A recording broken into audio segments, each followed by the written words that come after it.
Mataas pa rin ang tubig sa amin.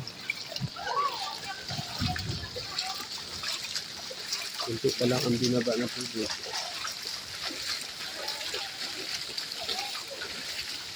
Hindi pa natigil ang ulan. Pero kahit pa paano, nabawasan yung lalim ng tubig. Kanina malalim ito mga lods.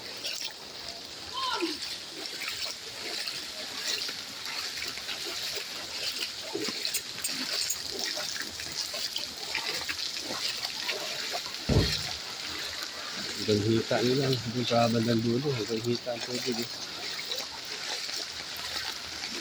Hita.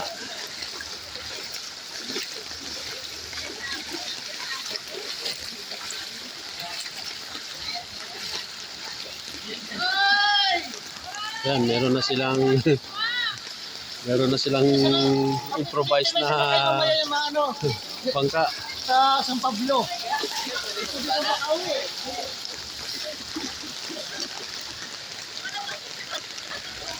yan, yung mga swimmer natin dito, ito na sila oh.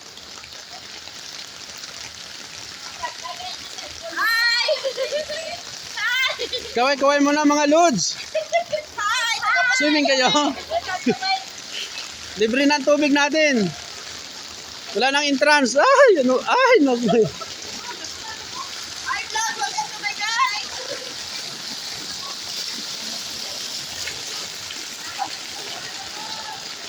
Wala nang entrance ang ating beach. Libre na ang tubig. Malalim. Ayan, hanggang hita dito sa kabila. Ayan.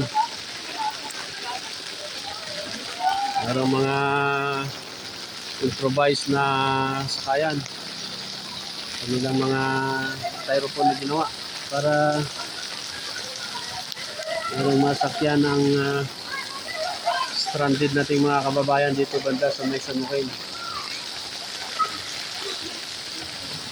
Malakas na naman ang ulan. Okay, kanlalim.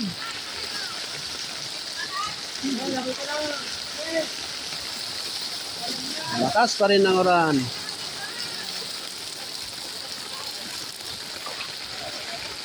Sana humupa na ang tubig. Kaya hindi na matagtagan.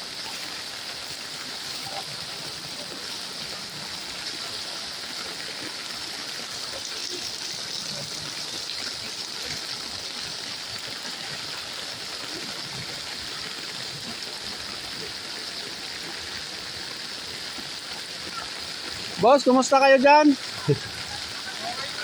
Okay lang ba kayo? Okay lang, boss. Kahit maulan. Paano nga, oh? Ba't wala bang paano dyan, boss? Pangkain. Ba't hindi kayo lumipat agad? Alam nyo na ba na? Boss, Hindi kami tama ka napon. naman, Alas boss. 2. Ayan nyo, ipaparating ko yung hinain nyo sa ating pamunuan. May chicken dyan, boss. Ano po bang kailangan yung pagkain? Jollibee, boss. Jollibee. Ikaw, anong pagkain gusto mo? 1 kilong rice, boss. Wala pa kami dyan pagkain. Pagkain, Jollibee. Jollibee, boss. Grabe naman kayo, ako nga hindi pa nakain. Grabe naman Styro oh. lang kinakain namin, boss. Ano? Styro, ito. Styro? Oh. Ay, grabe naman, masyado na ito silang gutom na siguro, styro nang kinakain. Nagutom, boss. Kakalungkot. Ingat kayo dyan, baka malunod kayo ha. May tilapia na dito. Tilapia. O, tama-tama, may ulam na tayo mamaya, manghuli na lang muna kayo. Saka na lang. Yan, lalim na. Ang lalim pa rin dito sa bandang San Joaquin, ang tubig, mga lods. Ingat. Dagdagan na naman. Malakas ang ulan. Ingat-ingat lang tayo mga lods. Malakas pa rin ang ulan ngayon. Di pa nga nahopa ang tubig dito sa aming banda. Madadagdagan na naman. Ay, nako. Ano ba ito? Ingat mga lods.